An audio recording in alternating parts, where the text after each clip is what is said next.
It's something I'd heard my whole life, though it's never been this clear. If I make this shot, the world lives. As a kid, it would rustle across my brain like a flock of birds. Sometimes if I was thinking hard about something, and sometimes when I was just being quiet and trying to focus. It was never distracting, never something that tore me away from my day-to-day life, and in fact, it made me feel safe. It wasn't even in my voice, not any voice I was familiar with. They say that when you talk to yourself, and your internal voice talks back to you, it's still your voice. This voice wasn't like anything I'd ever heard. My whole life, it sounded like the same childish trill. As I got older and started going to church, I started to think it might be something different. I noticed that the voice always came before something good, giving me the confidence to try things I wouldn't normally do. I'd hear the voice just before a test, or right before I stepped up to bat, and I'd know that everything was about to turn out great. The more it happened, the more I became convinced that I was special. The longer it went on, the more I thought I was hearing the voice of God.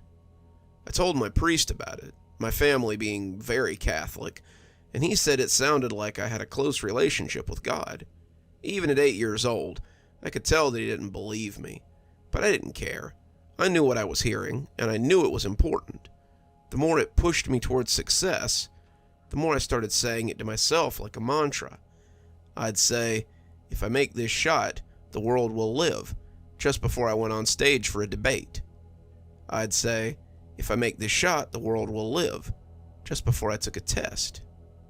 I'd say, if I make this shot, the world will live, just before I hit a ball, or threw a basketball, or did anything I wanted to succeed at. And if I heard the voice say it back, then I'd know that I was about to do great things. It's what pushed me into the priesthood, and pushed me to my ultimate act of blasphemy. That's not the right word, but it's the best I can think of. It had been 30 years since I'd first heard that voice, and I was now a young priest with a church of my own. I had built a reputation with the other priests for writing sermons that kept parishioners in their seats and having a lot of luck regarding matters with the diocese. I'd gotten through the ranks faster than most, doing very well on my tests of catechism and church doctrine. At this rate, I was on my way to becoming one of the youngest bishops in my area. I had never told any of them about the voices, thinking it was similar to the way people in the Bible had heard the voice of God once upon a time. I knew it wasn't okay for me to think of myself as a prophet, but whatever the reason, I was still certain that it was the voice of God. I should have been pleased, but I found myself thinking more and more about the nature of the phrase. I'd hear it before sermons sometimes, and know that today's reflection on the Lord's words would be particularly captivating. I still said it to myself before doing anything, and I realized that it'd become kind of a lucky charm to me. Things would go well, and I would attribute it to the mantra. But why did I make this leap? Because it had always been? I needed to be sure. So I started doing research. Luckily, or unluckily, the Catholic Church has a lot of resources for those looking to research the nature of religion. There was a lot of information on prophets, others who had communicated with God and his messengers, but my own situation was unique. I heard the same phrase again and again, and if it was the voice of God, then it was the first for such repetition. God told his prophets and chosen mouthpieces what he wanted them to do. Go to Nineveh, free the Hebrews, sacrifice your son. Whatever he was asking people to do, he was always very specific. If I make this shot, the world will live was not particularly specific, though. I don't want any of you reading this to think that I went in only from a position of faith. I started by having a checkup with Dr. Redman, my family physician. He ran a series of tests to determine if I had any underlying conditions, perhaps a tumor or some undiagnosed schizophrenia. It would have been easier if it was just something I could chalk up to external stimuli, but Dr. Redmond told me I was healthy as a horse when the results came back. EKG, EEG, X-ray, physical, CT scan, heck, you even passed the cardiac battery with flying colors. I hope the Vatican has deep pockets, because I'd imagine you just broke your healthcare budget for the year. I thanked him, figuring the church could foot the bill for my upcoming research. With the tests showing that I was in the right state of mind with a sound body, I started studying ways to instigate a more receptive state. There were several accounts of priests fasting and praying so they could speak with God, and while the idea of starving myself didn't appeal to me, it seemed to be the best way to find out more about the voice. It had never changed through the years, still sounding youngish with the first rumblings of depth, and I wanted to know if the phrase had some deeper meaning. The Lord works in mysterious ways, but if he had some job for me, I needed to disseminate what it was. I told my aides what I meant to do, giving them special instructions not to bother me, but to check on me periodically.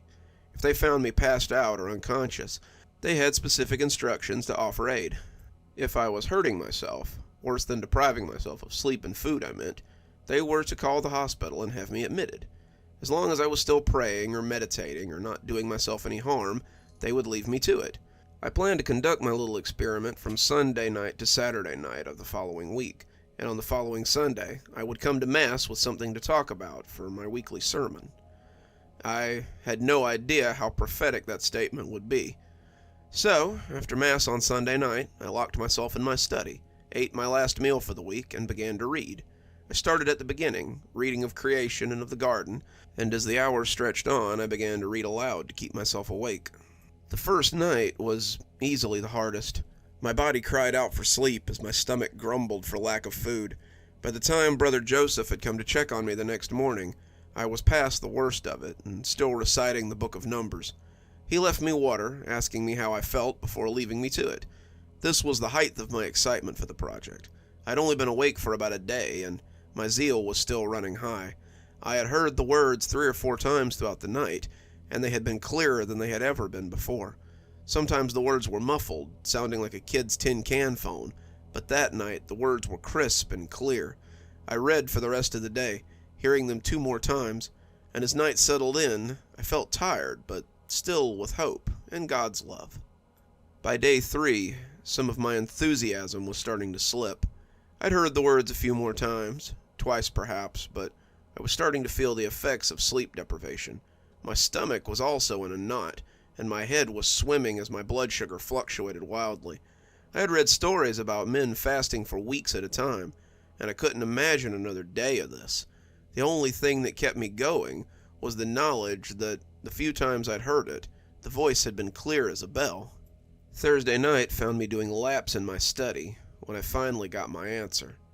I had finished the Bible Wednesday night, and had moved on to the Contemplations of Dogma by Cardinal Mansfield. I had thought about praying, but it was tempting to sleep if I wasn't walking. I had been awake for 4 days now, and my desire to rest was almost as invasive as my desire to eat. I was dizzy as I read, the words running together, and as a stomach cramp hit me, I saw the book tumble from my hands as I doubled over.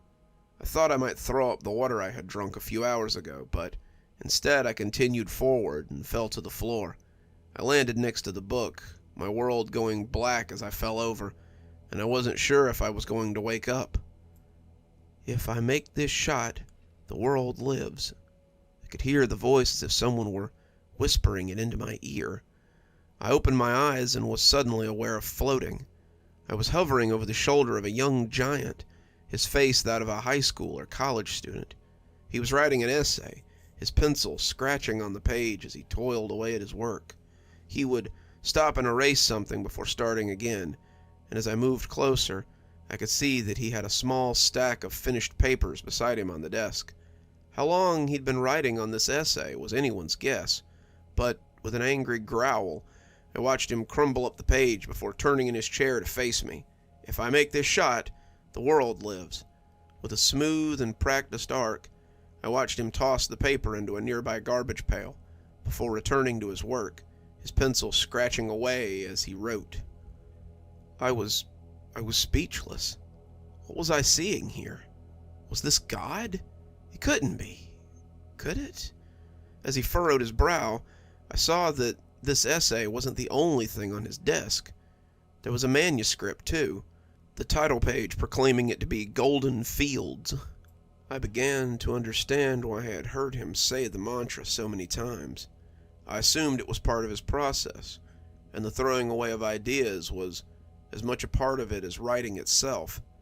If I were to read that manuscript, I wondered, would I find a priest in it? Perhaps one who hears voices? Was this man my creator? My God? The architect of everything that I knew and loved? I came to in the emergency room, Brother Marcus having found me seizing on the floor and called an ambulance. Now I lie here, contemplating what I saw. Was it real? Did I actually see these things? Did I actually see this being, or was it something my mind created? As I sit here, I can still hear the words from time to time, but I don't say them anymore. The church has given me a short leave of absence, but I don't know if I can ever go back to my old life. How can I preach of God and glory while I know in my heart that we exist because of a single being and his ability to throw a paper ball into a hoop? It makes me realize how insubstantial we are, how little we matter. But that's not the worst thing that has occurred to me while I lay here. As I sit and listen to the listless beeps of the machine, I find my mind circling back to the same question again and again. If he should miss his next shot, what would happen? Would we ever know? If he missed his next shot, would we continue to live, or simply snuff out into non-existence?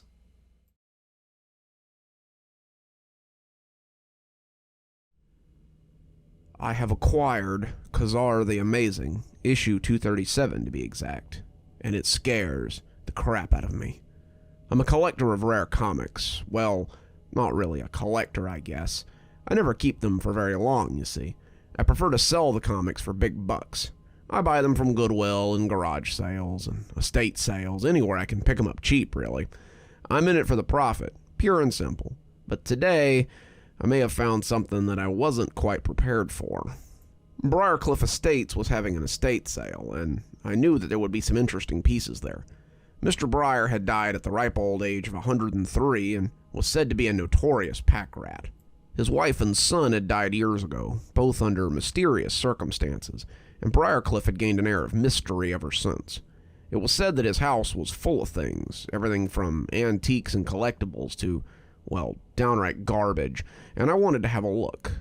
The sale was even grander than I had expected. There were halls cluttered with antique furniture, shelves full of old books, antique kitchen appliances, Persian rugs, strange art, odd articles from around the world. All the trash had been cleared away, and all the items for sale had been tagged and were on display. A large crowd had gathered, and I was more than a little interested in some of the books for my shop. The auction seemed like a total waste of time, though, right up until the last lot. The antique furniture went first, then the old cars from the garage, then the rugs and the appliances, and the strange antiquities. Some of them were pretty grisly. Apparently, Mr. Briar had been a world traveler in his youth. He had collected things from Africa, Russia, Germany, China, all of them with an eye towards the occult. I actually found myself bidding on a wand made of pure ivory, something my Harry Potter fans would have doubtlessly paid a lot of money for. But a stuffy old man in the front row shelled out about $100,000 for it, and I sat down and shut up after that. He had long white hair and an imposing beard that hung down past the waist of his immaculate gray suit. He was a jarring comparison to the toad-faced man with the all-black oiled hair on his head that sat on the far side of the hall. They seemed to know each other, know and hate each other.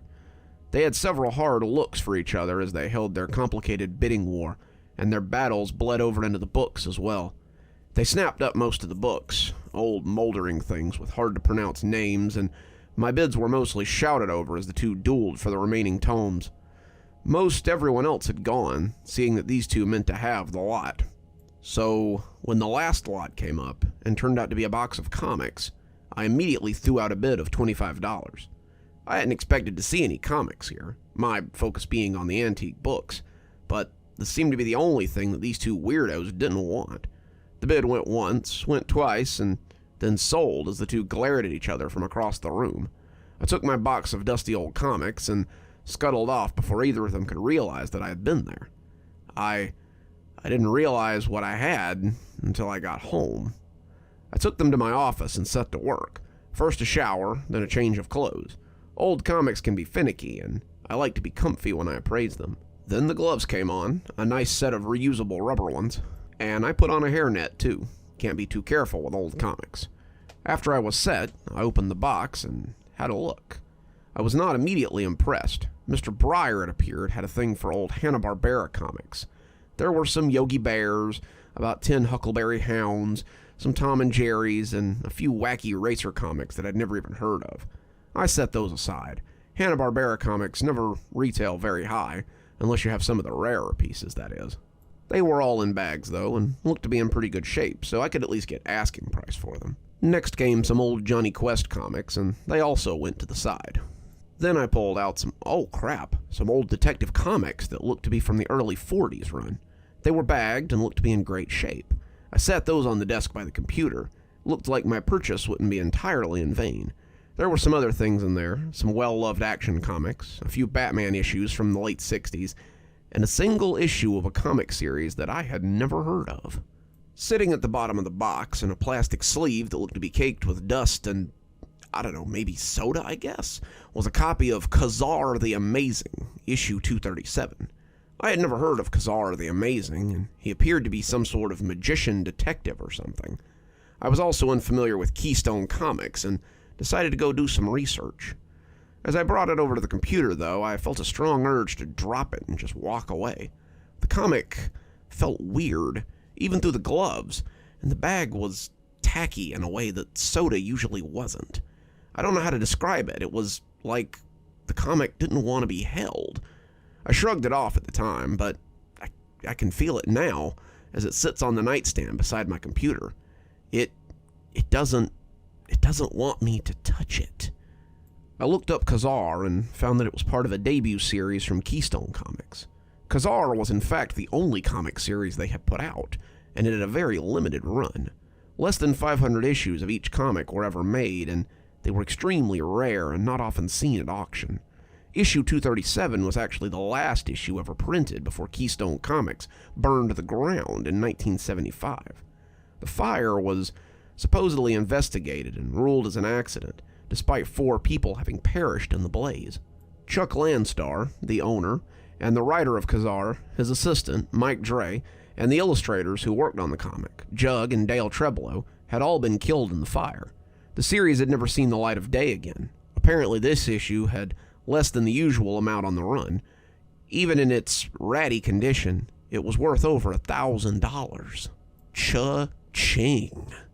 $25 for $1,000 seemed like a great deal to me, and who knew what kind of bidding war I could get on this thing. I gingerly removed it from the bag and threw it away, as no customer would want it in that state. The comic itself was ragged, the spine bent, some of the page corners damaged or missing. The pages themselves looked pretty good, old but good, until I got to a spot near the back. Towards the end, Kazar appears to be casting some sort of spell to summon an ancient deity. He stood in the middle of the circle, laid with etchings and stone runes, and I could see quite a few bodies laying around as well. Some of them seemed intricate and embellished enough to make me think they might be the main characters he'd sacrificed. But I knew nothing of the series, so I could only speculate. There was a dark-haired woman in a slinky dress that barely contained her assets, a blonde guy with a loincloth and a skull helmet, a young boy in a red cloak, and another, less buxom redhead that seemed to have died holding hands with the kid. They were all laid out in a circle, and their deaths seemed to have been unkind. Kazar was kneeling, resplendent in his yellow and green robes, as he made his request before the towering form on the horned helm. Its eyes were coals beneath the visor, and its green armor was stained with ancient blood. It sat atop a bone-white horse, steam curling from its nostrils, as it brandished a sword at Kazar that looked big enough to cut him in half. Kazar was making his request, but the words had been smudged. The figure on the horse didn't sit right with me. Even through the page, I could feel his regard. It was like he was looking at me, judging me, weighing my worth. I closed the comic. No sense getting spooked by some old comic, I told myself with a laugh. I took some pictures next, showing the damage, and put it into a new protective bag. I uploaded the pictures to Comic Squire, the service I use to sell comics, and sat back to wait. I pulled some of the other comics I had piled up towards me and started looking them over so I could post them as well. One of the detective comics was worth about $40. That was cool. Another was worth about $30. Excellent. And I heard a ding from my computer and looked up to see that Kazar had an opening bid of $500. I typed a message to the buyer, someone named Nilrim, informing him that I was firm on $800 and went back to the other comics. Two of the detectives were so much hamster cage liner, but I saved them aside so I could put them with the bulk lot. Two more were worth about $30, and I just started looking up the seventh when my computer dinged again. I looked up to see that the same buyer was offering $800, the price I listed it for, and I nodded and turned back to my work. The bid would sit on the site for an hour, allowing others to bid if they wanted, but I figured this guy would get it, and I would be $800 the richer. I'd barely gotten the seventh comic out of the bag when my computer dinged again. A new bid had come in for $1,000. I checked the buyer, and this time it was a new guy named Morgul. He was offering an extra $50 for overnight shipping. That made me raise an eyebrow, but I suppose he wanted to make sure it arrived undamaged. After all, this was a rare comic, and I sent him a message accepting his offer should he win. I had barely sent the message when Nilrim got back to me with $1,200. This went on for a few hours, and as the bids went up, the bidders began to message me. That was when things got bizarre. From Morgul. Dearest seller, the user Nilrim is trying to purchase your wares under false pretense. He is my rival and merely wants to own the comic so that I cannot. I implore you to award the sale to me and ship with all haste. His wording was strange, but it was nothing compared to what his rival was about to send me. From Nilrim. I must ask that you not sell this piece to Morgul. He wants it not for scholarly endowments, but for his power, and it will bring him much. I must have this item so that it can be sealed away from those who might use it for ill. Thank you. I furrowed my brow at this one. Sealed away from those that might use it for ill. It was a damn comic book. I had barely finished reading the message when I saw that Morgul had sent me another message. From Morgul.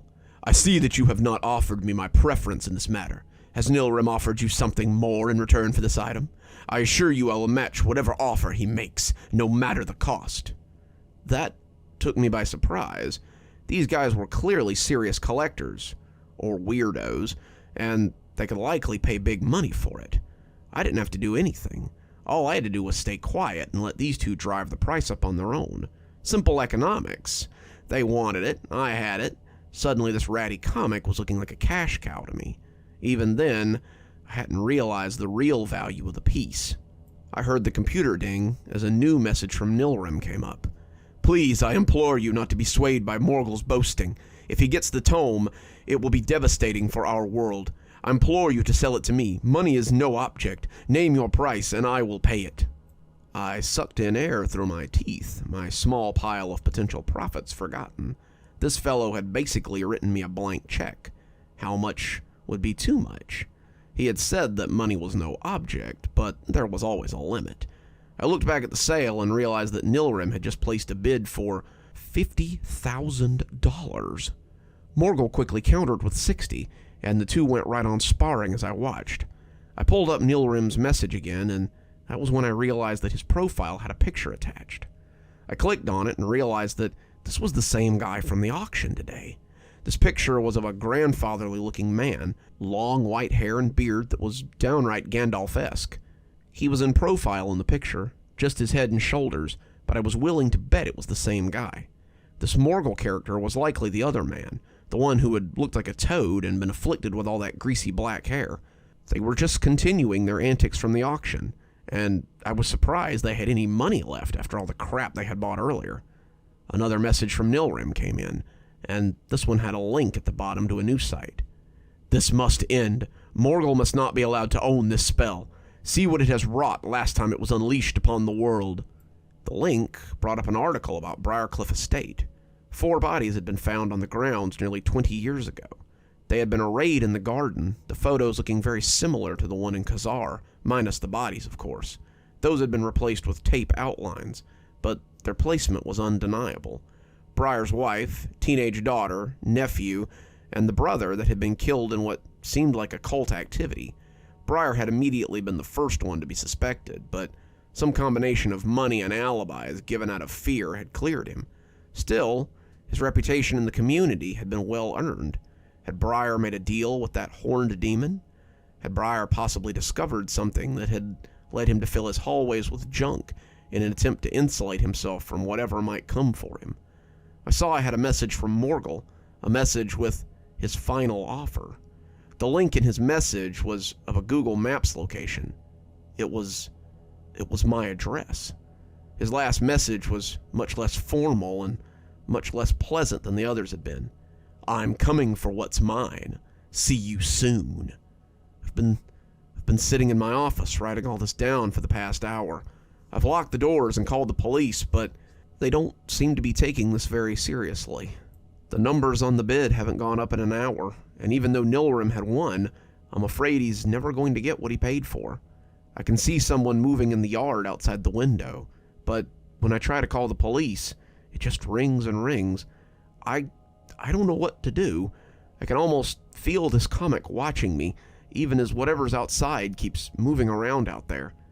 The sun will be going down soon. I wonder if they'll find my body here or by some circle in a garden somewhere.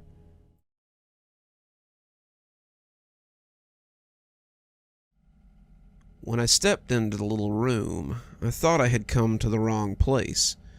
I have AOADD, Adult Onset Attention Deficit Disorder. If that sounds made up, it's because it's pretty rare, from what I understand. Most people get ADD when they're kids, but very few of them are diagnosed once they're my age. In fact, it's something like 1% of people, from what I understand. When I was a kid, I was never prone to any of the hyperactivity or attention problems that my peers had. I never needed medication or structure to help me pay attention while I was in class. I did really well in school and did really well in my working life, right up until I was about 34. Then suddenly, I had the hardest time paying attention. I couldn't focus on much of anything, not even for the short term. I would find my mind wandering while I was at work, and eventually, I got fired. I couldn't concentrate long enough on my work to get anything done. I tried to find another job, but anything I managed to get ended the same way. I couldn't even pay attention long enough to flip hamburgers, and my resume was soon in shambles. At home, I struggled to relate to my family. Television shows, sporting events, the day-to-day things no longer held my attention. I was aware of this, aware that I was losing my wife and kids, but I couldn't pay attention to that either. It was like being trapped just behind your eyes and having to watch as you lose everything. After my wife left and took the kids, I decided it might be time to go see a doctor. This was a little different than just the general malaise that I sometimes found with life, and I needed help. My doctor told me about the Adult Onset Attention Deficit Disorder and prescribed medication and some supplements. He helped me fill out the paperwork and get on disability.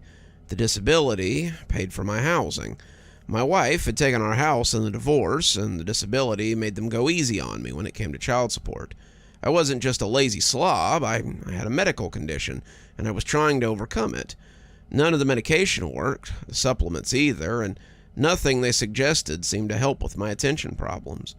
After a while, my doctor recommended a support group, and I told him I'd give it a try. When I came to my first session, I wasn't sure that I had made the right call. The meeting room was covered with pictures of a man, hand drawings, and police sketches, all of them with the caption, "Have you seen this man?"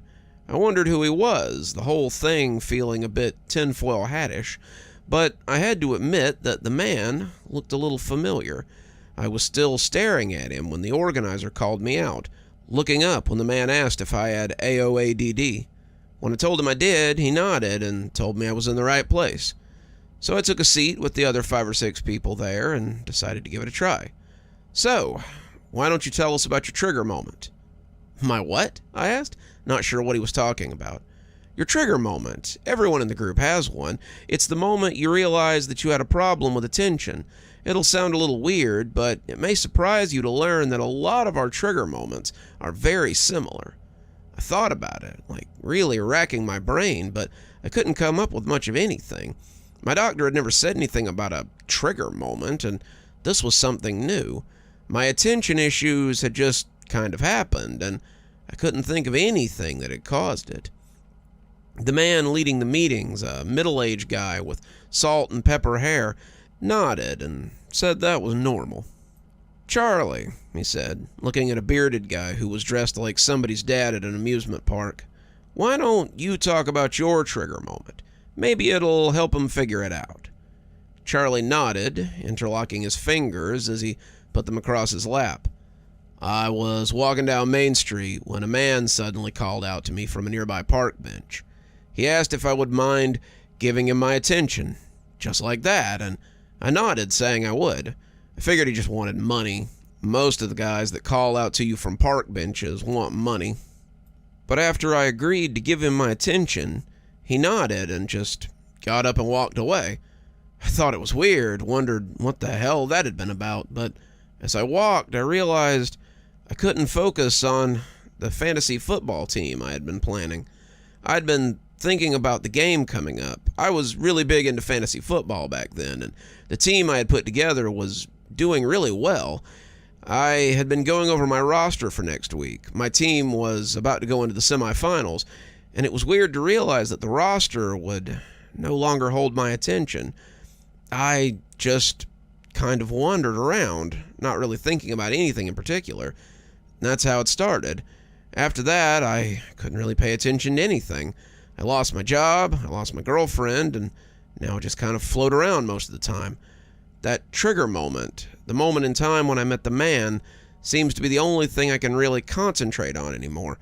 I can remember it with crystal clarity, but everything else is like catching water in a sieve. I can think about something for a moment or two, maybe even for as long as a half an hour, but eventually, it's gone. I live out of a van now. You might have seen it when you pulled up to the rec center, and I only have it because the guy took my money and handed me the keys, and I didn't have to sign anything. It's not registered. The cops have ticketed me 12 times or more, and it's only a matter of time before they take that too, I guess. The group nodded at him like this was the most normal thing they had ever heard, and when they all looked at me expectantly, as if I had my own story to tell, I just shook my head. There was something, though, a tickling in the back of my mind, but nothing yet. Melissa, why don't you go next? He never asked a question, never asked people if they wanted to share, and all of his statements were just that. He wasn't asking them if they wanted to put their story out there. He was telling them that it was time to share information. I was working as a waitress at a lunch counter. It was the middle of the day, the lunch rush was in full swing, and I barely even looked at the guy when he came and sat down at the counter. I walked over and asked if I could get him something. He said all he wanted was my attention, just a little attention. When I said he had it, he just got up and walked away. I thought it was weird. The guy had wanted my attention and then he left, but that was how it started. I'm not quite as bad as some of the people in the group. I can still hold on to my attention for about 40% of the time. Sometimes, however, I'll just lose all ability to pay attention to anything. My doctor recommended this group, thinking it might stop it from getting worse, but I think it's as bad as it'll ever get. After all, the man only asked for a little of my attention, not all of it. I stopped her after that, asking if she was serious. She said she was, and I looked at the group organizer with a raised eyebrow. Are you trying to tell me that these two had their attention stolen by, what, some kind of demon or something? The organizer shook his head emphatically. No, not a demon. I don't believe in heaven or hell, but I do believe in this man and what he's doing. I don't know what he is, some highly persuasive psychic, some kind of creature from outside our reality, or just some Orwellian thought criminal who's figured out how to perpetrate the worst crime imaginable. But he is the string that holds everyone together, and he seems to like this area the best. I got up, meaning to leave, but the organizer stopped me with a few words. "You met him too, didn't you?" I had my hand on the door, but his statement had made me think again about where I had seen the man on the poster. "I saw you recognizing him when you came in. Everyone does, but they don't always remember right away. He's sneaky, a very easy-to-miss man. He's so unassuming that you never think twice about giving him your attention. It's just a turn of phrase, after all. 'May I have your attention, please?' But he means it literally. They never realize what they're giving up when they agree to give him their attention, but he knows full well what he's taking." I was still at the door, my hand around the knob. Even though I didn't believe what he was saying, I couldn't deny one thing. I did recognize the man in the picture. I just couldn't remember where. "Larry, why don't you tell your story next? You should have a seat and listen. Larry has a real harrowing tale." I took my seat, curiosity getting the better of me, and looked at Larry as he looked at his cheap Walmart shoes instead of the group. Larry reminded me of the dad from The Honeymooners, an older guy in the comfortable overweight of age. His head was bald, except for a scattering of peach fuzz on top, and I noticed there was a long scar on his left arm that he kept covered with the sleeve of his shirt. There was enough sleeve to do the job. He was wearing a sweatshirt even in the unseasonable heat, but he seemed inadvertently to pluck at it. It was as if the scar itched him, and he needed to scratch it. "I was a bus driver for the city. I've been a bus driver for 25 years. I knew my job, I knew my route, and if I'd been a little luckier, I was only about 5 years away from a really good retirement. I was taking on afternoon fares, greeting people as they put in their change and coins in the little slot. When he got on, I told him it was $1.50 to ride the bus, and it was change only. He asked me something, and at the time, I thought he had asked if I had a quarter. Sometimes they didn't have enough, and they asked if they could borrow a quarter or a dime. I told him sure, digging around in my pockets to see if I had some change. But when I looked up with a couple of dimes, the guy was gone. I didn't think anything of it, just slapped the change in the box and got on my way. As I drove, however, I found my attention waning. I couldn't really focus on any one particular thing. I was just looking everywhere, having trouble remembering what I'd been doing. I crashed that bus into rush hour traffic, causing one of the biggest accidents in the city's memory at the time. There were no fatalities, thankfully, but there was enough property damage and medical expenses that the city had little choice but to fire me. I got a portion of my retirement, but nowhere near what I would have got after retiring with the full 30. I feel terrible for what I did, but even that seems to be dulled by the fact that I can't seem to pay attention to anything for more than a few minutes. I have to write down these meetings on a whiteboard so I can even remember that I have to go to them at all. If it wasn't for Kay here, calling us on meeting days and coming to pick us up, most of us wouldn't be here at all. Kay, the organizer, looked back at me and seemed to be inviting me to tell my own story. I still couldn't remember all the details, but something was starting to come back as I listened to them tell their stories. I had been going to get coffee for my boss and some of my friends in the office. They had given me their order, and I had gone to Keeger Coffee to get some Joe.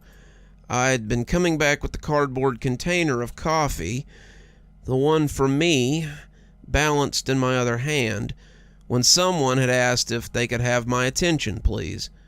I turned, looking at the guy as he stood on a box with a small crowd gathered around him. It wasn't many, maybe 5 or 6 people, including me, but as he asked the question again, a few of them nodded, Found myself nodding along with them. Kay was right. The question was so harmless that I hadn't thought twice about agreeing to it. It seemed that even a nod was good enough. After 3 or 4 of the people had nodded and stepped in closer, he clapped his hands and stepped down off the box. Then, to the general confusion of the crowd, he simply walked away. Looking at the group again, I realized that one of the people from the crowd was sitting there, and they seemed to have remembered me as well. He was on a street corner, a guy standing on a soapbox. He called for everyone's attention, and a few of us gave it to him. I walked off after he left, not thinking anything of it, but that was when it all started. The guy I'd recognized from the crowd was nodding along, looking around as if to show people that he wasn't crazy. Kay was nodding too, and when he spread his hands out, everyone grasped hands, and I found myself joining them. Kay clearly was no victim of the man, and I wondered what his connection was to all this as he reaffirmed to all of us that we were okay, and that it was going to get better. I'm glad that you remembered the man and the moment you lost your attention to him. When I started this group 3 years ago, with Larry there, I knew there would be others. I want to help, I want to heal, and I want to be here for all of you in your time of need. There were nods, some of them thanking him, but I was still curious as to why. Why? If he hasn't affected you, then why do you care? I said, as all of them looked at me. Kay nodded, having expected this. Though I still have my attention, I can assure you that I too have been affected by this man. My father lost his attention to him, you see, about 25 years ago, when I was just a freshman in high school. My father accidentally gave his attention to this man as he stood at a bus stop a few blocks from here. He told anyone who would listen about the man, who had only asked for his attention, screamed it from his bed in the mental hospital, but no one believed him. No one besides me, that is. I've been looking for evidence for years, something to justify my father's stories, and the more of you that I find, the more evidence I get of the man and his existence. I'm so proud of you, of all of you, for being brave enough to come here today and share your stories. They all started to clap, but I didn't join in. So what do we do now? I asked, as the applause died down. Kay cocked a head at me. What do you mean? I mean, if we know this man is stealing our attention, then why don't we find him and get it back? The others shook their heads, and I realized I probably wasn't the first person to think of that. Kay sat back, shaking his head morosely, and told me to put the idea out of my mind. But why? We can find him. You said he likes to hunt in this area, so why don't we just go after him? Because no one who tries ever finds him, or they never come back. They either fail to find him and go crazy trying to get back what they lost, or they find him and he does something to them. Maybe having their attention gives him some kind of power over them. Maybe he just does something worse to them. No one knows. This group is a safe place, a support group for those who are suffering from what he did to them. I never wanted to see anyone else live the way my father did, strapped to a hospital bed so he wouldn't wander off and hurt himself. I help people who have been hurt by the man, helping them lead a normal life. Well, as normal a life as they can. I feel that it's my sacred duty to help people, to try and get something back after what he's taken from them. But there's no getting back what he's taken. I hope you'll join us in that. There is, after all, safety in numbers. The meeting ended shortly thereafter, and as I said my goodbyes and watched Kay pack up the snacks, I covertly took one of the photos off the wall. I know he said that once I remembered, the memory would be crystal clear, but I didn't want to risk forgetting what this guy looked like. I can't share in Kay's optimism, and I can't stand by and do nothing if this man is the one who has affected my life in such a way. I don't care what the consequences are. I don't care what happens to me. I'll tattoo it on the back of my hand if I have to, so I can force myself to concentrate anytime I begin to slip. I will find this man. the strange creature who steals what is most important to us, and I will have my attention back, or die trying.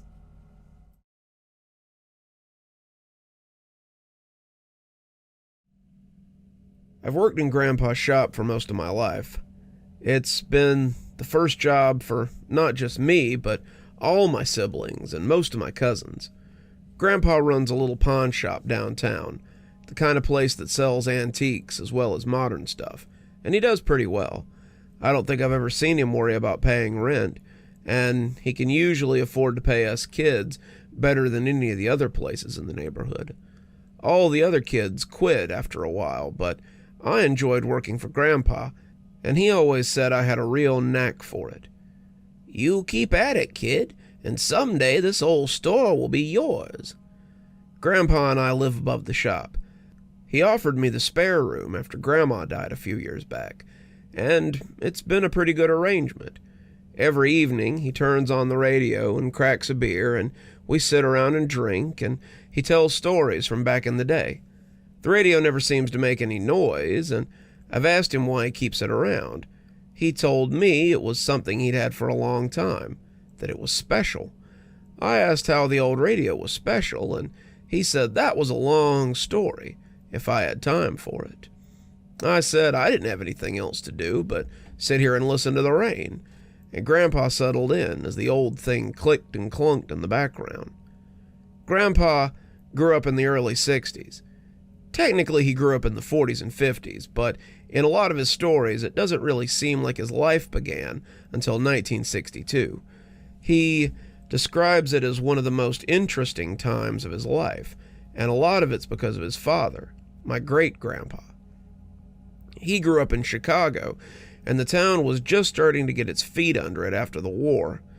His mother had died when he was 14, and his father opened a pawn shop with the money he'd gotten from her life insurance policy. They weren't called pawn shops at that point. I think Grandpa said that my great-grandpa had what was called a brokerage or something. But all that mattered was that people came in and tried to sell him strange and wondrous things sometimes. Great-grandpa had run the place with his family, which consisted of my grandfather, my great-grandfather, my great-uncle Terry, and my great-great-grandmother who lived with them. But she didn't help out around the shop much. She had dementia, so she mostly stayed upstairs in her room as she knitted and waited to die. They lived above the shop in a little 3-bedroom flat. It was a little tight, Grandpa said, but they did all right. Grandpa worked at the pawn shop since he needed money to pay for his own apartment, and he said that they got some of the strangest things sometimes, especially if Uncle Terry was behind the counter.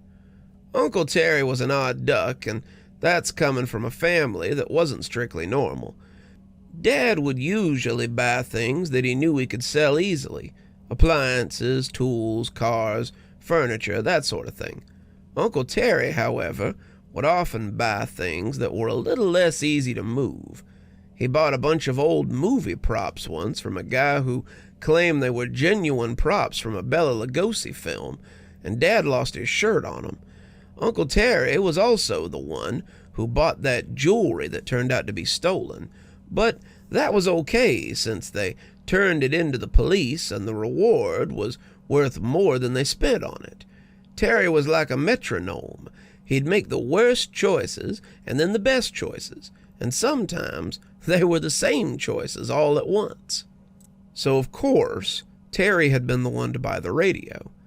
Dad had been sick for about a week, and it had been bad enough that the family had worried he might not come back from it. People in those days didn't always get over illness, and unless you had the money to go to a doctor, you either got better or you didn't. He had finally hacked it all up and got better, and was ready to return to work. So he comes downstairs to the floor where Terry is sitting and reading some kind of artsy-fartsy magazine, and he looks over and sees that he's taken in a new radio, this big old German model with dark wood and a dial that looked out of a Frankenstein movie. He thinks that looks pretty good, and he congratulates Terry, telling him everybody wants a good radio and that'll be easy to sell. Terry looks up over his magazine and tells him it ain't a radio. Dad asks him just what the hell it is then, and Terry lays down his magazine and gives him the biggest, creepiest grin you've ever seen. "It's a spirit radio," Terry announces, like that's supposed to mean something. I was working when Dad and Uncle Terry had that conversation, and Dad just pinched the bridge of his nose and shook his head like he was trying not to bash Terry's skull in. After buying a bunch of counterfeit movie posters, the kind that Dad didn't need an expert to tell him were fake, Uncle Terry had been put on a strict $100 a month budget of things that he could buy for the shop. Anything over $100 he had to go talk to Dad about, and since Dad hadn't had any visits from Uncle Terry other than to bring him food in the last couple of weeks, Dad knew that it had either cost less than $100 or Terry hadn't asked. "How much did this thing cost, Terry?" Dad asked, clearly expecting to be angry. Terry seemed to hedge a little. "It's nothing, Brian. The thing will pay for itself by the end of the month. You'll see. I'll show you. The thing really is." "How much?" my dad asked, making it sound like a threat. "Oh, $500, but Brian, I've already made back 200 of that. Give me another week and I'll—" But Dad had heard enough. "You spent $500 on this thing. It better be gold-plated, because $500 is a lot of money for a damn radio." Terry tried to explain, but Dad wasn't having any of it. He told Terry to get out of the shop for a while. Otherwise, he was probably going to commit fratricide, and Terry suddenly remembered a friend that he had to see and made himself scarce. Then Dad rounds on me like I had something to do with it, and asks how much Terry really spent on that thing. I told him he'd actually spent about $550 on it. And Dad asks why in heaven's name no one had consulted him before spending such an astronomical sum. The truth of the matter was, I was a little spooked by the radio. The guy had brought it in on a rainy afternoon, the dolly covered by an old blanket, and when he wheeled it up to the counter, I'd come to see what he had brought. Terry was already there, reading and doing a lot of nothing, and he had perked up when the old guy told him that he had something miraculous to show him. I didn't much care for the old guy myself. He sounded foreign, East or West Germany, and his glass eye wasn't fooling anybody. He whipped the quilt off of the cabinet like a showman doing a trick, and there was the spirit radio, humming placidly before the front desk. Uncle Terry asked him what it was, and the man said he would be happy to demonstrate. He took out a pocket knife and cut his finger, sprinkling some blood into a bowl of crystals on the top of it. As the blood fell onto the rocks, the dials began to glow, and the thing hummed to life. Uncle Terry had started to tell the man that he didn't have to do that, but as it glowed and crooned, his protests died on his lips. "Spirit radio," the man said. "Who will win tomorrow's baseball game?" "The Phillies," the box intoned in a deep and unsettling voice, "will defeat the Cubs 9-7. Uncle Terry looked ready to buy it on the spot, but when he asked the man what he wanted for it, he balked a little at the price. They dickered, going back and forth for nearly half an hour, till they finally settled on $550. I could see Dad getting mad all over again, so I told him the rest of it, too. Terry isn't wrong, either. He's been using that spirit radio thing to bet on different stuff. The Phillies actually did win their game the next day, 9-7, and he's been making bets and collecting debts ever since. He's paid the store back $200, but I know he's won more than that. Dad still looked mad, but he looked intrigued, too. Dad didn't put a lot of stock in weirdness, but he understood money. I saw him look at the spirit radio, look at the bowl of crystals on top of it, and when he dug out his old buck knife, I turned away before I could watch him slice himself. He grunted and squeezed a few drops over the bowl, and when the radio purred to life, I turned back to see it glowing. It had an eerie blue glow, the dials softly emitting light through the foggy glass, and it always made me shiver when I watched it. To this day, I think those were spirits, ghosts of those who had used it, but who knows? Dad hesitated, maybe sensing what I had sensed too, and when he spoke, his voice quavered for the first time I could remember. Who'll win the first race at the dog track tomorrow? He asked. The radio softly hummed and contemplated before finally whispering, "Mama's boy will win the first race of the day at Olson Park tomorrow." Dad rubbed his face, and I could hear the scrub of stubble on his palm. He thought about it, rested a hand on the box, and went to the register to see what we had made while he was gone. When Uncle Terry came back, Dad handed him an envelope and told him to shut up when he tried to explain himself. "You'll be at Olson Park tomorrow for the first race. You will take the money in the envelope. You will bet every cent of it on Mama's boy to win in the first race, and you will bring me all the winnings back. If you lose that money, I will put this thing in the window. I will sell it as a regular radio, and you will never be allowed to purchase anything for the shop again." "And if he wins?" Terry had asked, but Dad didn't answer. Grandpa took a sip of his beer then and got a faraway look as he contemplated. That was just how Grandpa told stories. He always looked like he was living in the time that he was talking about, and I suppose in a lot of ways he was.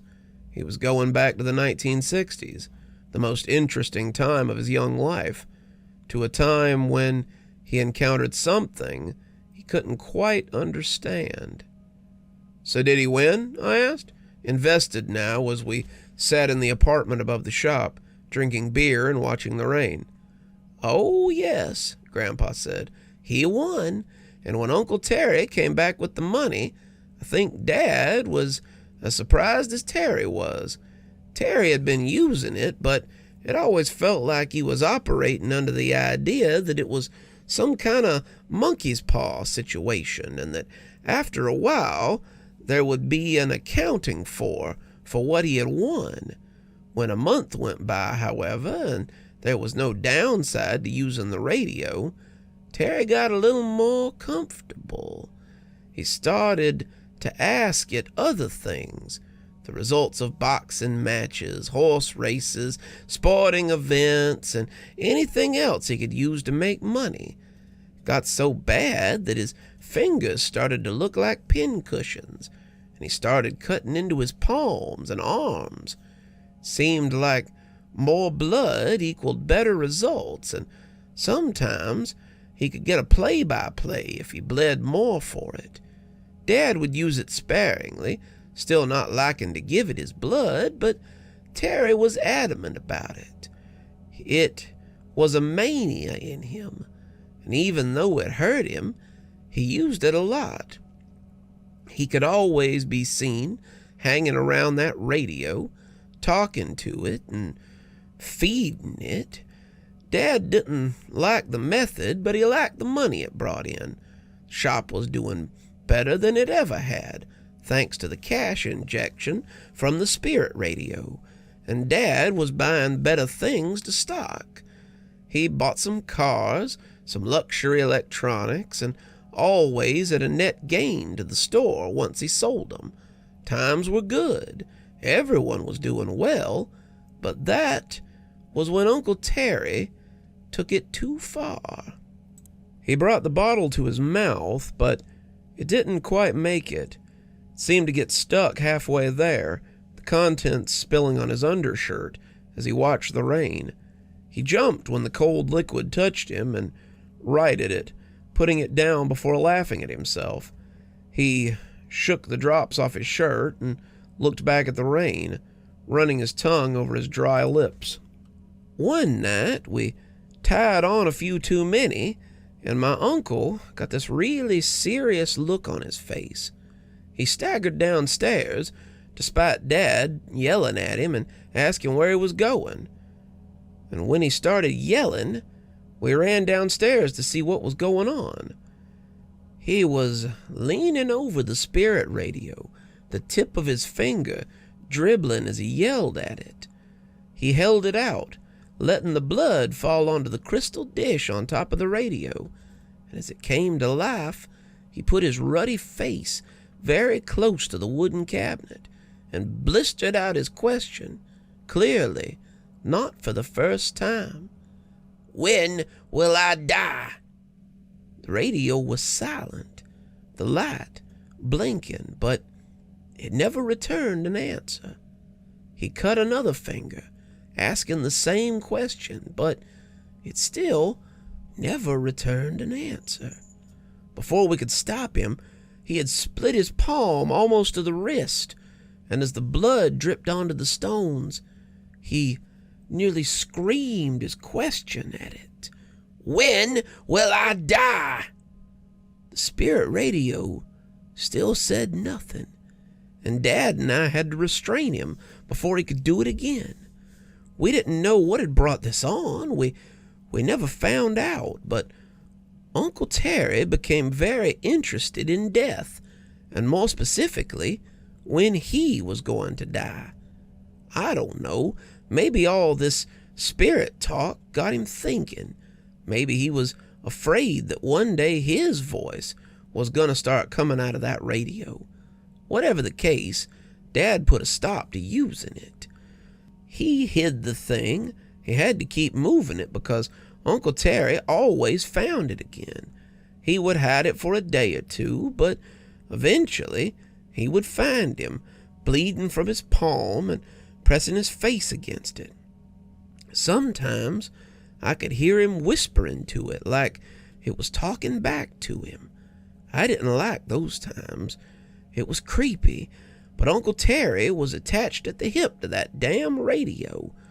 It went on for about a month, till Uncle Terry did something unforgivable and got his answer. He watched the rain for a moment longer, his teeth chattering a little, as if he were trying to get the sound out of his head. Grandpa didn't much care for the rain.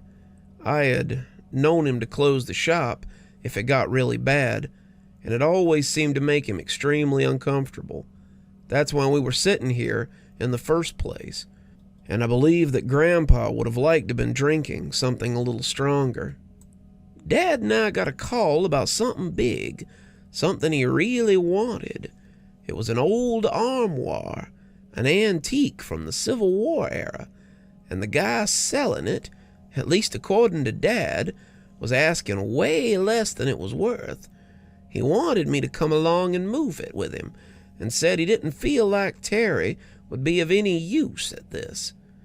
He's been flaky lately, obsessed with that damn radio, won't even leave the house. To say that Uncle Terry had been flaky was an understatement. Uncle Terry had been downright weird. He never left the shop, just kept looking for the radio, and I started to notice a weird smell sometimes around the house.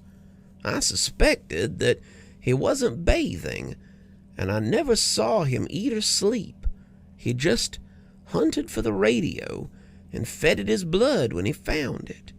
Dad had already asked him, and Terry said he was busy, so Dad had told him to keep an eye on Mother. Mother, my great-grandmother, had been suffering from dementia for years, and Dad and Uncle Terry had decided to keep an eye on her instead of just putting her in a home. Terry had agreed, and as we left the house, The rain had started to come down. That's what I'll always remember about that day. The way the rain came down in buckets, like the sky was crying for what was about to happen. We got the armoire onto the trailer. The guy had a thick old quilt that we put over the top to keep it from getting wet. And when we got back to the shop, we brought it in and left it in the back room. Dad was smiling. He knew we had something special here and was excited to see what he could get for it. We both squished our way upstairs to get fresh clothes, joking about the trip until we got to the landing. Dad put out a hand, his nostrils flaring as he sniffed. I could smell it too, though I couldn't identify it at the time. Dad must have recognized it because he burst into the apartment like a cop looking for dope.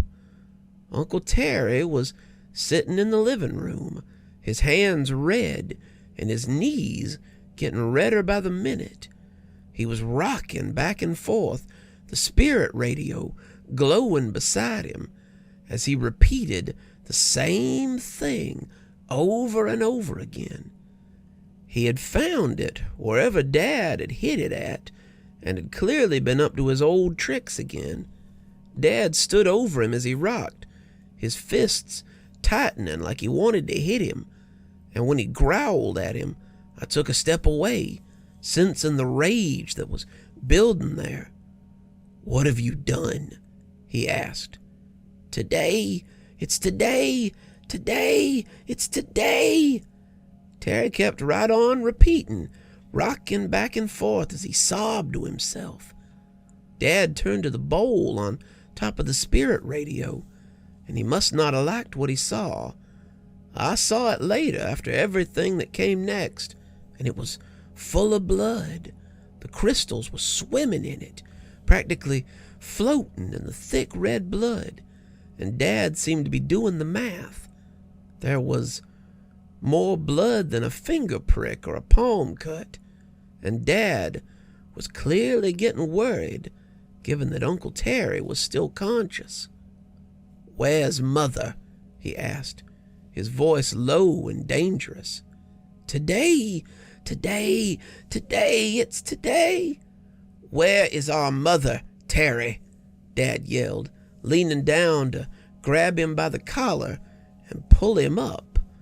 Uncle Terry had blood on his hands up to the elbows, but instead of dripping onto the floor, it stayed caked on him, thick, in dry patches. The shaking seemed to have brought him out of his haze. It said if I wanted the answer, I had to sacrifice," Terry said, his voice cracking. "It said I had to give up something important if I wanted to know something important, something I loved. The others weren't enough. I didn't know them, but Mother was. But he stopped stammering when Dad wrapped his hands around his throat. He choked him, shaking him violently as he screamed wordlessly into his dying face.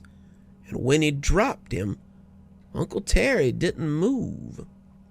Dad and I just stood there for a second, seeming to remember that I was there at all, and when he caught sight of the softly glowing radio, the subject of my uncle's obsession, he pivoted and lifted his foot to kick the thing.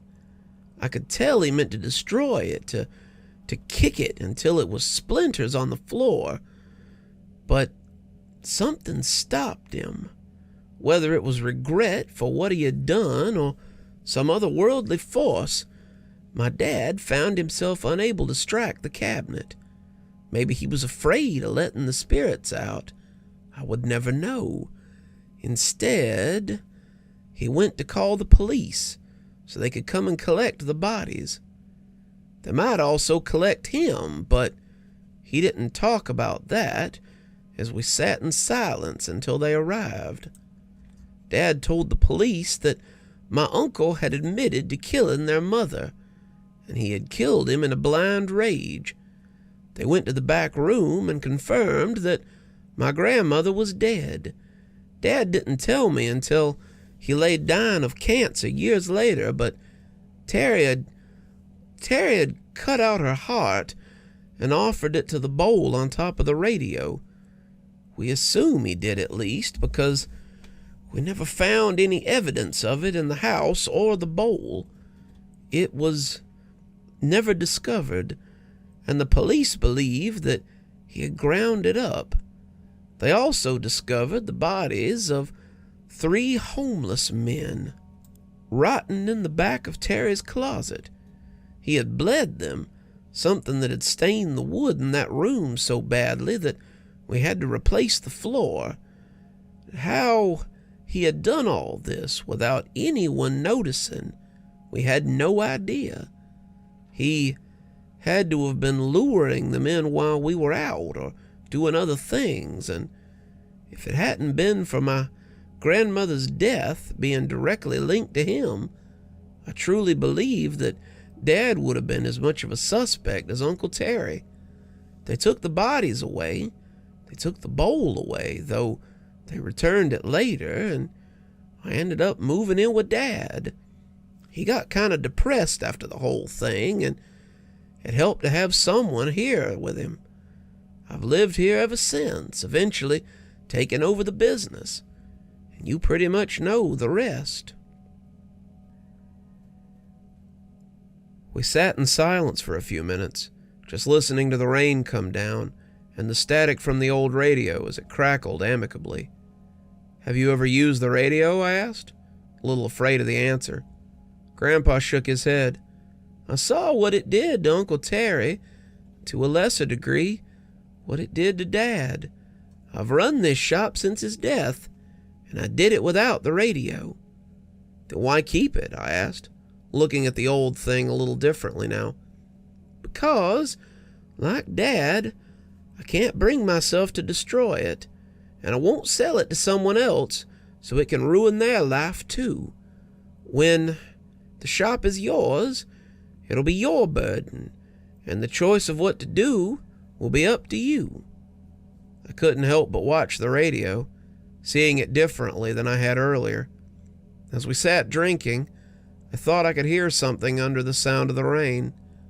It sounded like a low, melancholy moan that came sliding from the speakers like a whispered scream.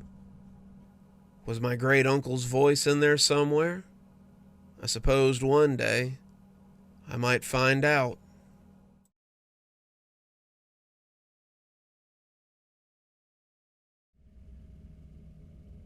Charles stepped into Funland Amusement and ground his teeth at the sight of children playing skee-ball and air hockey and the waka waka waka of Pac-Man that filled the air. The great Gizmo, reduced to playing chess in a place like this. The owner started to say something to the well-dressed gentleman, but Charles waved him off. He didn't need directions. He and Gizmo were old friends, and he could practically smell the old gypsy from here. That was one of those words his great-great-grandchildren would have told him was a cancelable offense, but Charles didn't care. Much like the great Gizmo, Charles was from a different age.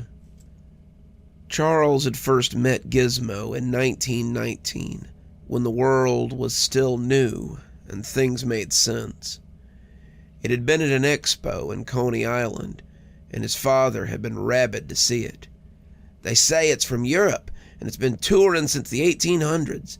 It's supposed to play chess like a grand master, Charlie boy, and they claim it's never been beaten.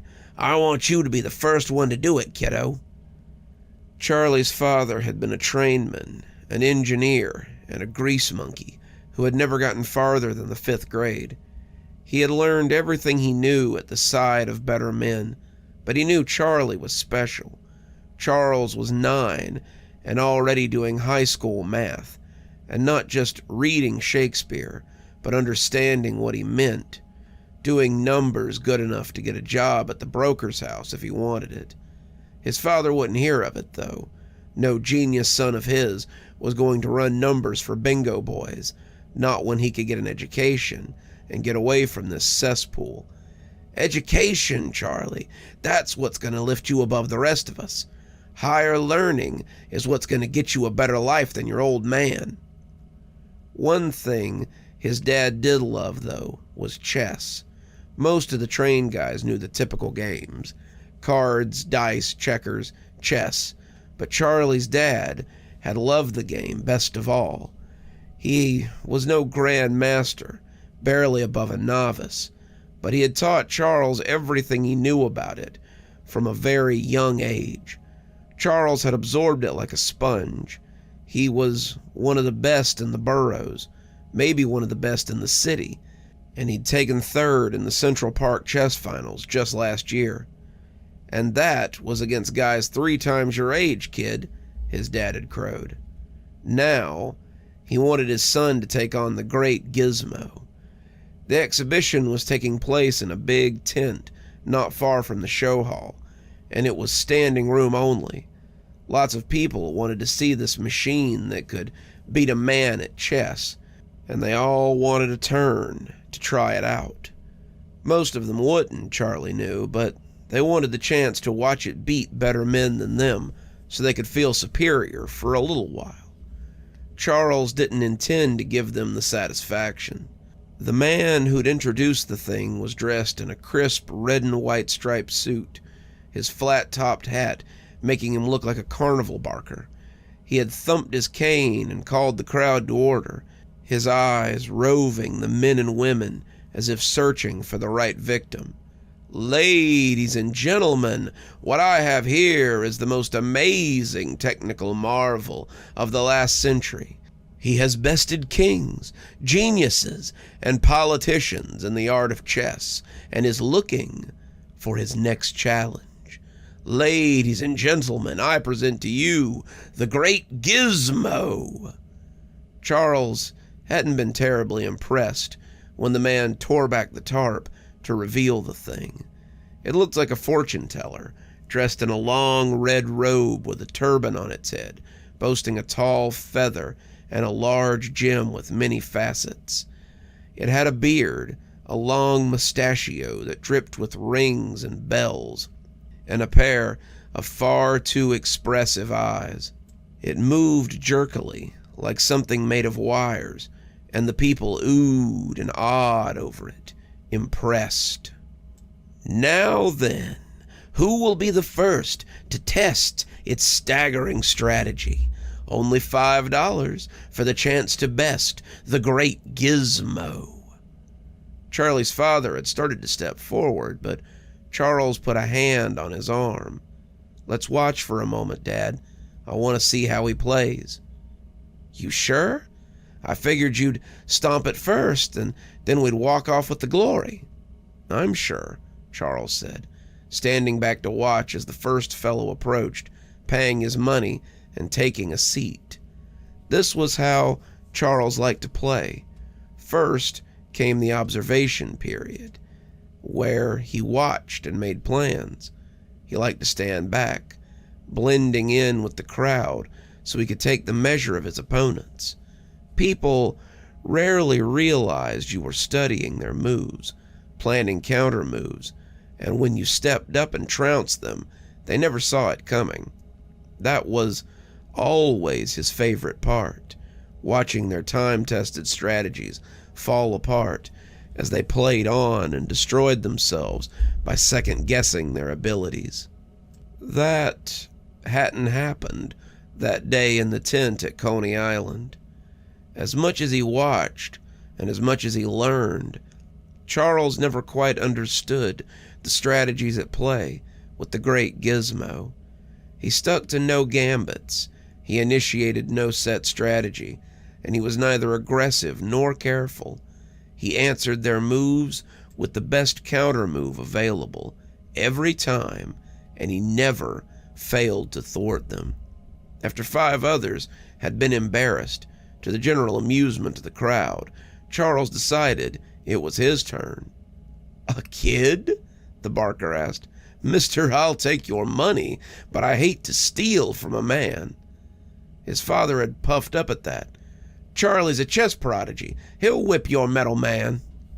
And so, Charles took his seat, setting eye to glass eye with the thing, and the game began.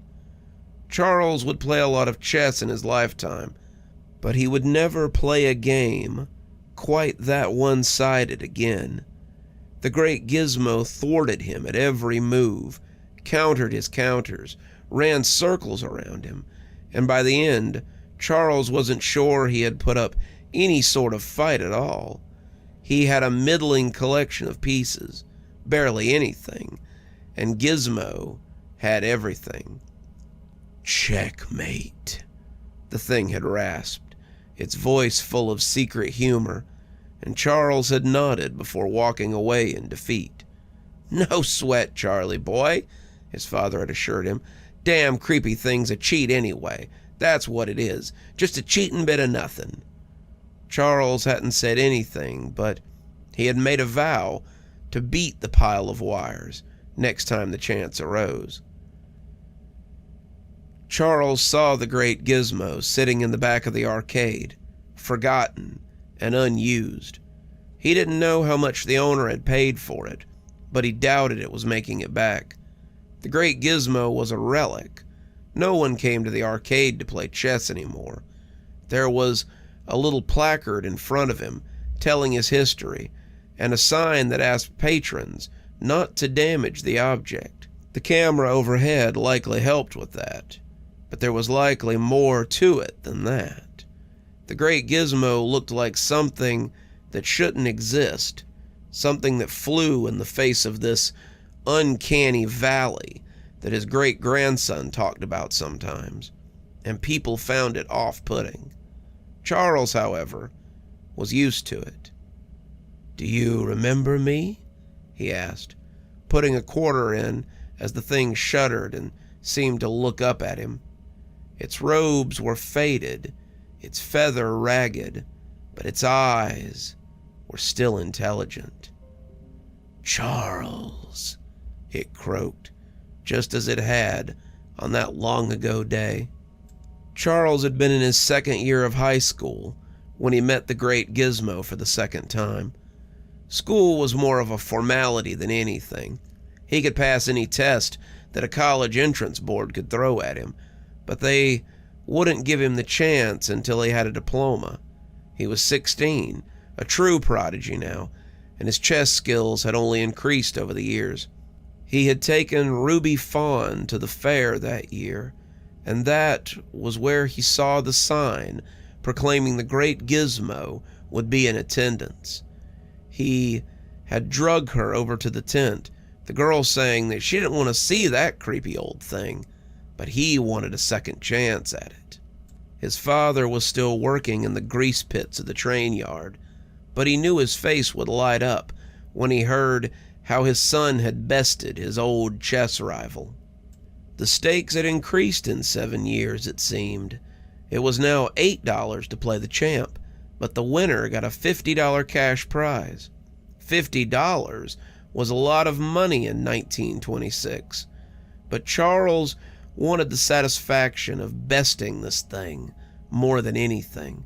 Despite what his father wanted, he had been running numbers for John McClure and his gang for over a year, and some well-placed bets had left him flush with cash. "Good luck, young man," said the barker, and Charles was surprised to find that it was the same barker as before. Time had not been kind to him. His suit was now faded, his hat frayed around the rim, and he'd put on weight which bulged around the middle and made the suit roll, spoiling the uniform direction of the stripes. Despite that, it was still him, and he grinned at Charles as he took his familiar seat. This time, the match was a little different. Charles had increased in skill, and he saw through many of the traps Gizmo set for him. The audience whispered quietly behind him, believing that the great Gizmo had met his match, but the real show was just beginning. Charles had taken several key pieces, and as he took a second rook, the thing's eyes sparkled, and it bent down as if to whisper something to him. The crowd would not have heard it Its voice was too low, but the great Gizmo whispered a secret to Charles that would stick with him forever. "Charles, this will not be our last game. We will play 8 more times before the end." It was given in a tone of absolute certainty, not an offhanded statement made to get more of Charles's hard-earned money. Charles looked mystified, not sure if he had actually heard what the thing had said, and it caused him to flub his next move and lose a piece he had not wanted to. Charles persevered, however, pressing on and taking more pieces, and just as he believed that victory was within his grasp, the thing spoke again. "Charles, you will live far longer than you may wish to." Again, it was spoken in that tone of absolute assuredness, and it caused Charles to miss what would have been obvious. The great Gizmo won after 2 more moves, and Charles was again defeated. "Better luck next time," said the barker, and even Charles's date told him that he had done really well. Charles knew that he would never be great until he beat this machine, though. The pieces appeared. Charles set his up, and they began what would be their 4th game. Charles, strategically meeting the machine's offensive plays with his own practiced gambits, would gladly admit that the 3 games he had played against the great Gizmo had improved his chess game more than any other matches he had ever played. Charles had faced old-timers in the park, grand masters at chess tournaments, and everything in between. Despite it all, the great Gizmo never ceased to amaze and test his skill. Charles tried not to think of that last match. It was a match where Charles had done the one thing he promised he would never do. He had cheated. The great Gizmo had become something of a mania in him after he had lost to it a 2nd time. He'd gone to college, married his sweetheart, and began a job that paid well and wasn't terribly difficult.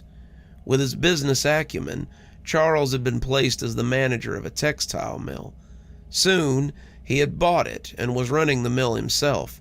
Charles had turned the profits completely around after he had purchased the mill, seeing what the owner was doing wrong and fixing it when the mill belonged to him.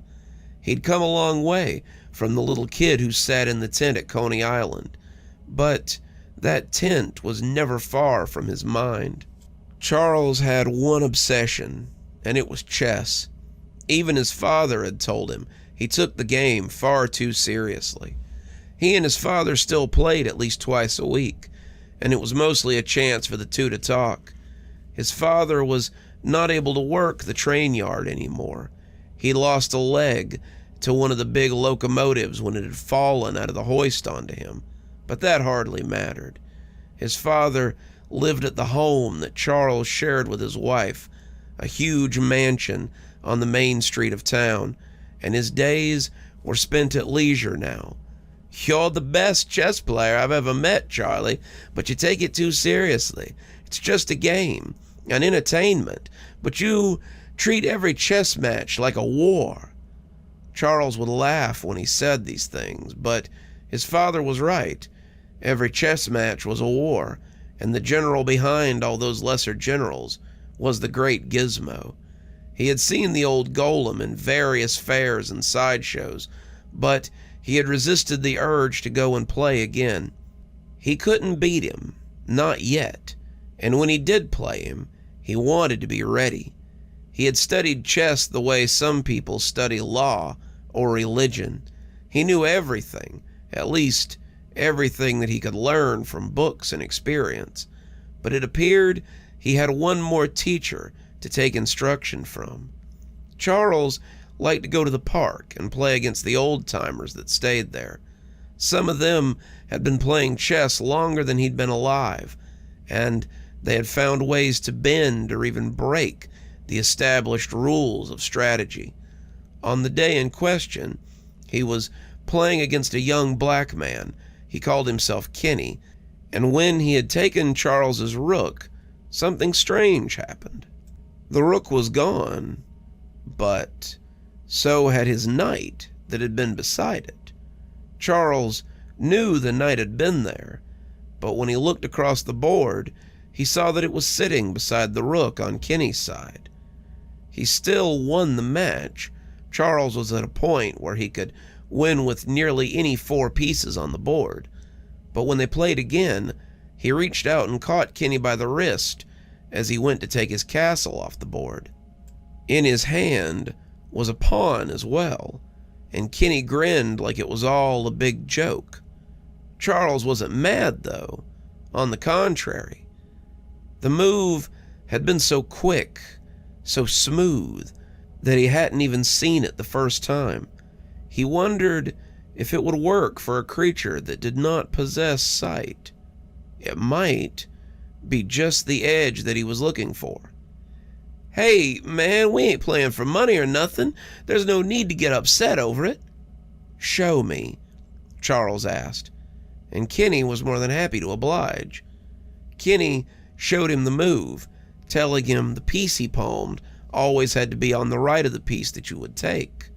If it's on the left, they focus on that piece. If it's on the right, though, then the piece is practically hidden by the one you just put down. You can't hesitate. It's got to be a smooth move. But if you're quick enough, and you're sure enough, it's damn near undetectable. Charles practiced the move for hours, even using it against his own father, something he felt guilty about. He could do it without hesitation, without being noticed, and he was proud of his progress, despite the trickery. He was practicing it for 2 years before he got the chance to take on the great Gizmo again. By then, Charles was a master of not just chess, but of that little sleight of hand. He hadn't dared use it at any of the chess tournaments. The refs were just too vigilant, as were the players. But in casual games, as well as at the park, he had become undetectable by any but the most observant. He was good enough to do it without hesitation, and when he opened his paper and saw a squib that the great Gizmo would be at Coney Island that weekend, right before going overseas for a 10-year tour, he knew this would be his chance. There was no fee to play against it this time. The barker was still there, but he looked a little less jolly these days. He was an old, fat man who had grown sour and less jovial. He looked interested in being gone from here, in getting to where he would be paid more for the show.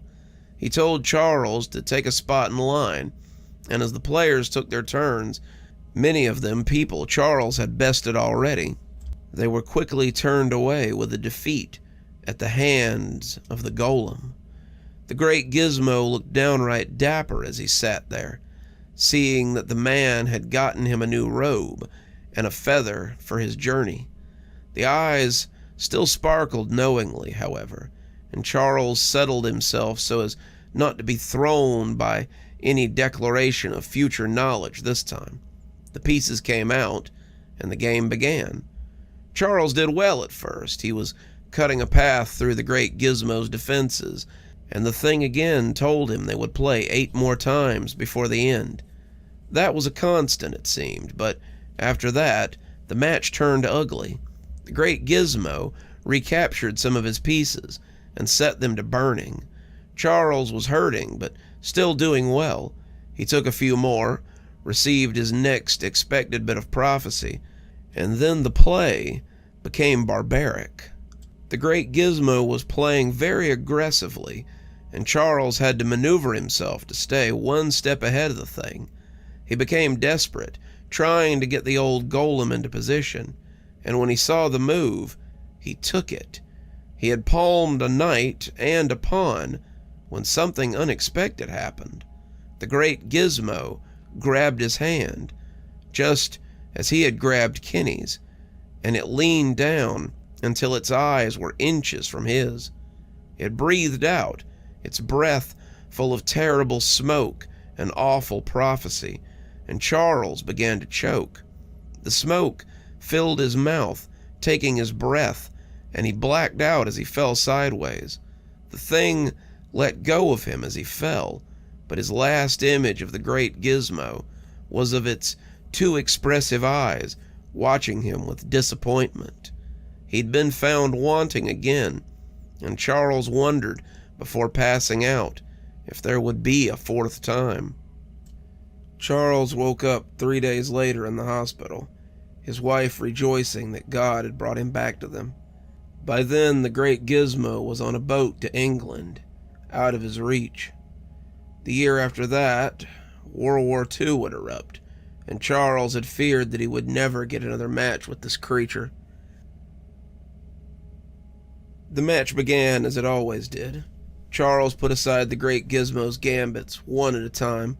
He played brilliantly, thwarting the golem's best defenses, and then it came time to attack.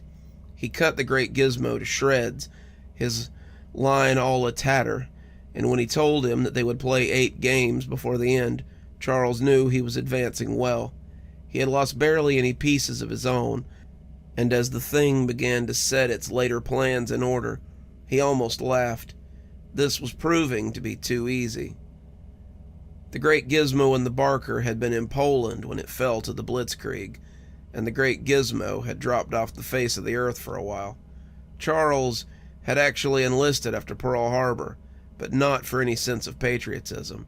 He had a mania growing in him, and it had been growing for years. He knew where the thing had last been, and he meant that he would find the Barker and his mysterious machine. The Army was glad to have him, and his time in college made it easy to become an officer after basic training. They offered him a desk job, something in shipping, but he turned them down. If he wanted to find the great gizmo, he would have to go to war. He had fought at Normandy and Paris and 100 other skirmishes, and that was where he discovered something astounding. Despite the danger that Charles put himself in, he didn't die. Charles was never more than slightly wounded, a scratch or a bruise, but sustained no lasting damage.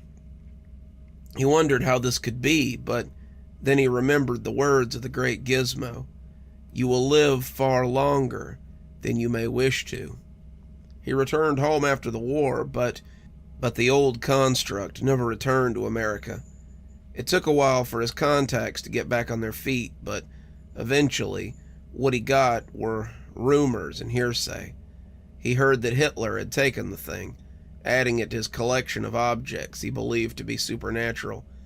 He heard it had been destroyed in a bombing run over Paris. He heard one of MacArthur's generals had taken it as a spoil of war, and many other unbelievable things. After the war, it was supposed to have been taken to Jordan, then to Egypt, to Russia, to South Africa, and finally back to Europe. But he never could substantiate these things. And all the while, Charles grew older, less sturdy, but he never died. He was over 100 years old now, 106 to be precise, but he could pass for a robust 50 most of the time. He had buried his wife, all 3 of his children, 2 of his grandchildren as well. He'd lost his youngest son to Vietnam and his oldest grandson to the Iraq War. He was trying to keep his great-grandson from enlisting. They all seemed to want to follow in his footsteps, but they couldn't grasp that he had not done this for his country. "Checkmate," he spat viciously as he conquered his old rival. He had gone to war not for his wife or the baby in her arms, or even for the one holding her hand. He had gone to war for this metal monstrosity and the evil prophecy that it held. "Well played," it intoned, and he hated the sense of pride that filled him at those words.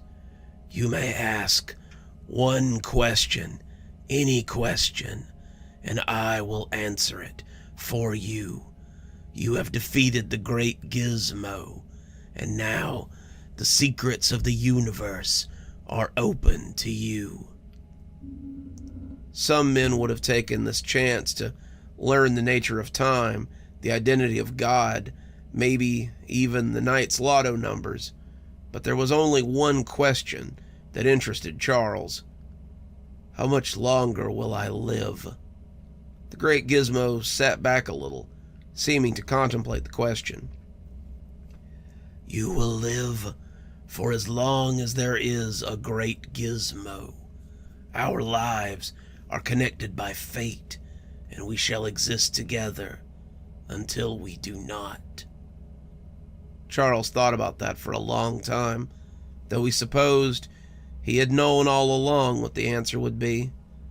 The man behind the counter looked startled when the old man approached him and asked to buy the great Gizmo. That old thing? He asked, not quite believing it. It's an antique, buddy. I picked it up in Maine, hoping it would draw in some extra customers, but it never did. Thing creeps people out. It creeps me out, too, if I'm being honest. I guess I'd sell it to you for $1,500. That's what I paid for it, and I'd like to get at least what I paid back for the damn thing. Charles brought out a money clip and peeled $2,000 bills from it. He handed them to the man, saying he would have men here to collect it within the hour. Hey, pal, you paid me too much. I only wanted... The rest is a bonus for finding something I have searched for my whole life. He called the men he had hired to move the thing and stayed there until they had it secured on the truck. Charles had a spot at the house for it, a room of other treasures that he had found while looking for the old golem. The walls were fire retardant, the floor was concrete, the ceiling was perfectly set to never fall or shift. Charles had been keeping a spot for the great Gizmo for years, and now he would keep him and himself for as long as forever would last. Or at least, he reflected, for 4 more chess matches. Wasn't that what the great Gizmo had promised him, after all?